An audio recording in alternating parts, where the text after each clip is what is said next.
What the actual hell did I just watch, man? What the hell? That might actually be one of the most disgusting things I've seen in an anime. That is nasty. I'm so glad I didn't eat before watching the episode, bro. I was not ready. Ew. Oh, absolute grossness aside, I think this episode was way better than last week. To me, at least. I think this episode was significantly better than last week. Because absolute disgustingness aside, let's push that very far to the side for a second. I think this episode was better because this episode was really about Himeno. Honestly, this was a Himeno episode, really showing us like how she feels in this current situation and the lengths that she will go to get what she wants. Pretty far.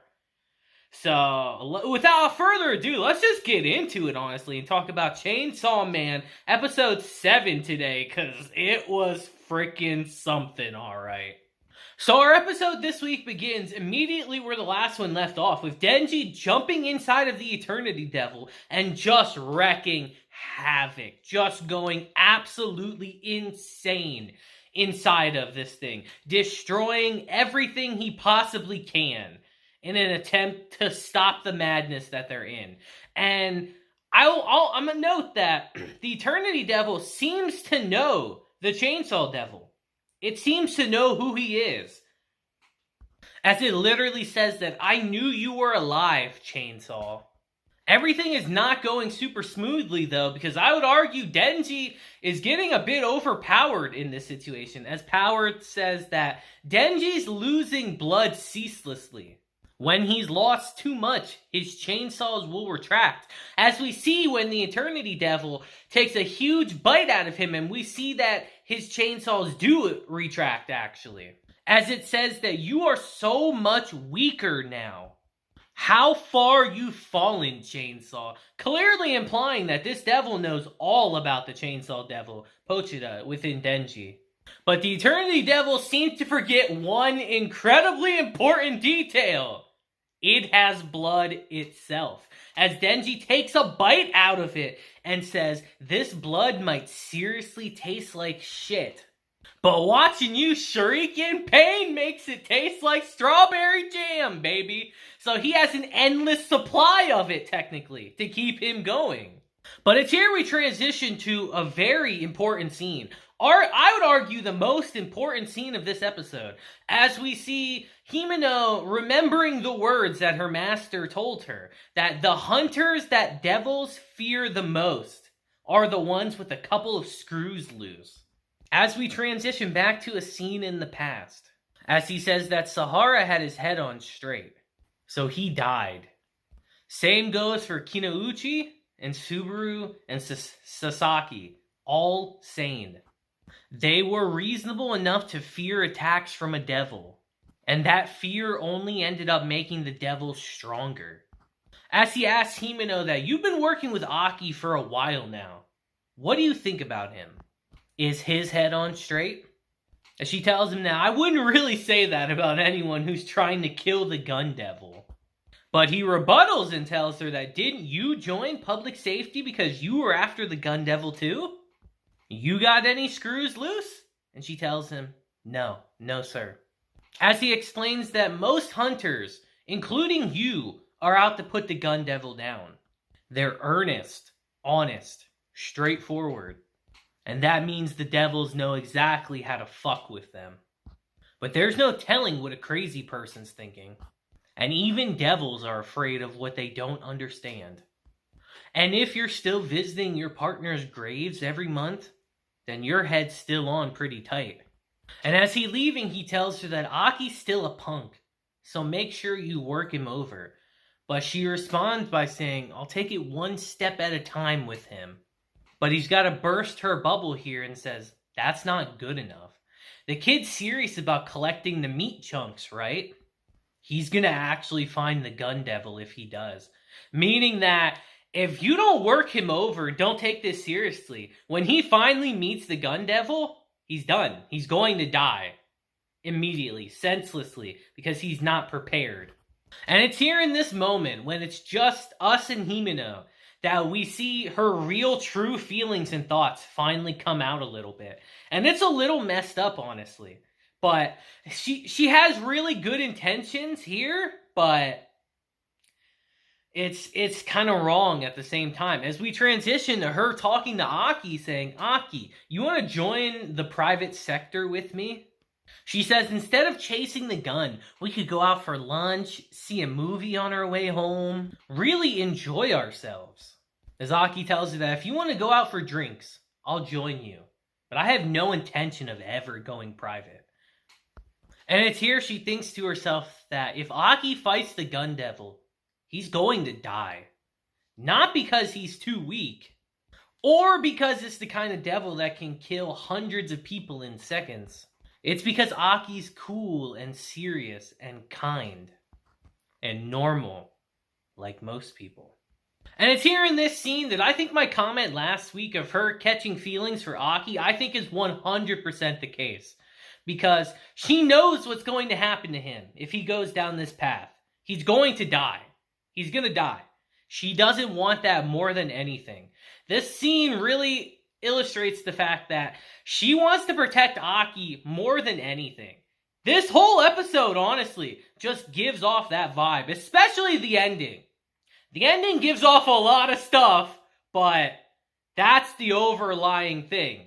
But we'll get to that when we get to it. As we transition back to Denji, to her watching Denji just completely wreck the Eternity Devil, going crazy, as she actually uses her ghost hand to re-rev up his chainsaw to get him going again. As we see Denji say, Eureka, dude. I cut you up and you bleed.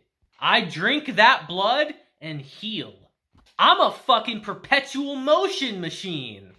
Meaning that if he just keeps consuming the Eternity Devil's blood, he can keep going endlessly. Like, he can literally just keep healing himself endlessly over and over and over again. So the Eternity Devil is basically trapped in an eternity of pain right now. And as she's watching all this, she says that, I've never seen anyone crazier than him. So maybe he can kill the gun devil. And it's here, you can literally see the gears in her head turning like, I know what I need to do now. And after 3 consecutive days of fighting non-stop, the Eternity Devil finally says, this is my weakness, this is my heart, please kill me. As Denji's like, damn, I was still having fun, it's like being in a pool. As he cuts the heart in half, and they all can finally leave. And as they finally get out of there, gun devil flesh piece in his hand, Denji passes the fuck out. He's been fighting 3 days non-stop. But it's here that we seem to do a little bit of a time skip, which I thought was kind of weird in the episode, as we transition to Aki being all better, as he says, a welcoming party. As Himeno says that since the full Division 4 is finally assembled, we ought to get to know each other better and deal with some of our outstanding issues. As Aki says that if we're doing this week instead, because if we're having a drinking party, I want to invite Miss Makima. But it's here Himeno asks him a really serious question, actually, like, be honest with me. What do you think Denji is? She elaborates and says that devil seemed to know about him, and I've never seen anything like what he turned into. But the biggest mystery is how much Makima seems to be interested in him. She used to travel all the time, but she's stuck in Tokyo lately. And that's probably because of Denji. Does she know his secret? And guys, if I'm being real, just off of the information we have now, I think she does. But those questions will have to come another time, because we transition to the drinking party, and what a party it is! We see a bunch of very different looking characters here that I'm wondering if they'll be relevant or not. As Denji leans over to Himeno and says, so, about that kiss. She's like, I'm too bashful to do it now. Let me drink a little more first. I'll make it a juicy one, too. Oh, the most cursed words I think I've seen this whole episode. Oh, my lord. Denji looks souped, man. He's like, hell yeah, let's go. And it's here we get a nice little scene of all the rookies, Denji, Arai, and Kobeni, introducing themselves to everyone. And as harsh as I was about Arai and Kobeni, I do really hope that they get better. Judging by people's reactions to the hate from last week, I imagine that they do get better. But as of right now, they got a lot to prove. And it's here Himeno asks one of the other people that are there, like, hey Fushi, where's your rookies at? And he says that I'm sad to report that they were killed yesterday. And Arai looks pretty shook as he says, do people really die that often? As they say that public safety handles the devils too tough for the private sector. We're always dropping like flies. No one who joined up at the same time as me is still alive. And that really puts into perspective that, yeah, like this show so far has been pretty jokey, honestly, but this is serious. Like, this is not something you go into half-heartedly, like Aki said in a previous episode. Like, if you don't have a clear goal in mind, you're going to die. Our boy Denji's got a goal, though. He can't stop looking at Himeno this whole time. He keeps looking at her mouth, saying that today's the day of my first kiss. And this scene's hilarious, as Makima just comes out of nowhere and says, what kiss, Denji? What are you talking about? What kind of kiss?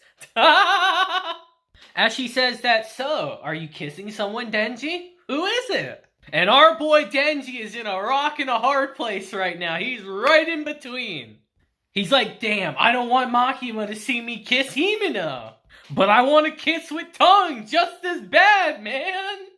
So our boy tries to change the subject to get rid of this awkward atmosphere, saying, Miss Makima, you know, I got one of the gun devil thingies. And it's here that Aki chimes in and says, we've never seen devils appearing with gun devil flesh this frequently before. Given how the most recent one was targeting Denji, something must be going on.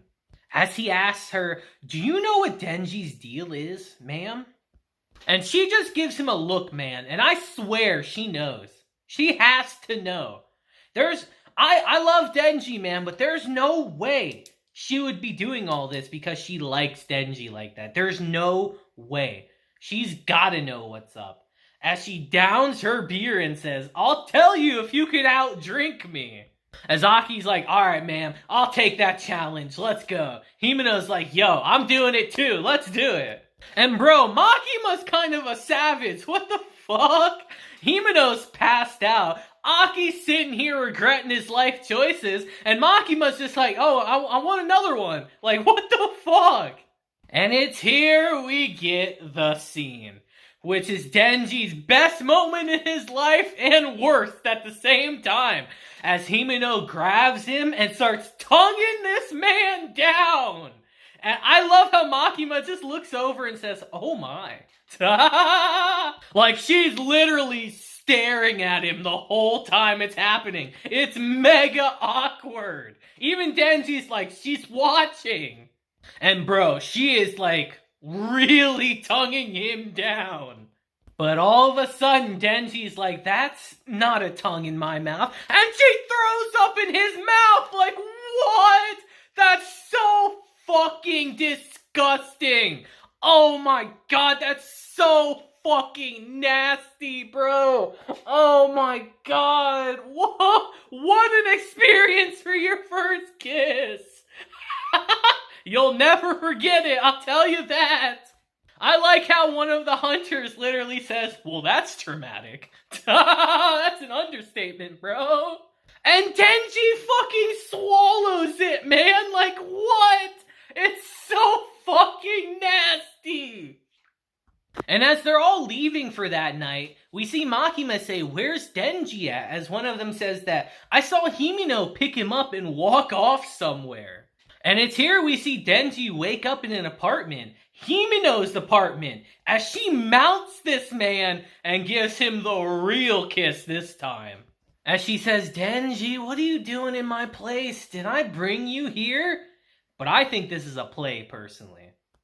As she says, I've noticed you're head over heels for Makima. You could do better than that bitch. You and Aki fawning all over her. As she falls down next to him and asks him, you want to do it? As our episode ends. And as wild as that scene is, it's very manipulative. It's extremely manipulative.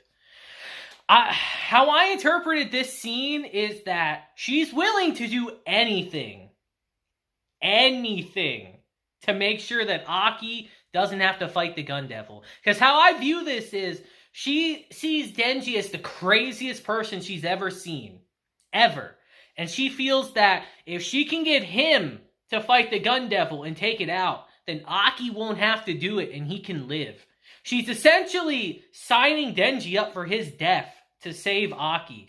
And she's willing to do anything to do that. Because she knows that she can manipulate Denji with her body. And damn, all the women in this show are so manipulative, man. It's kind of wild. Every single one of them had tried to manipulate Denji one way or another with their bodies. It's like, good lord. Women are more than that, but like I said, I'm sure we'll flush the characters out more and more. But this episode was very telling about Himeno as a character, man. It really was. As fucking disgusting as this episode was, I think it was also a great episode too, and I actually really enjoyed it. I wish y'all could have seen my face when I saw her puke in his mouth initially. Oh my lord. Crazy.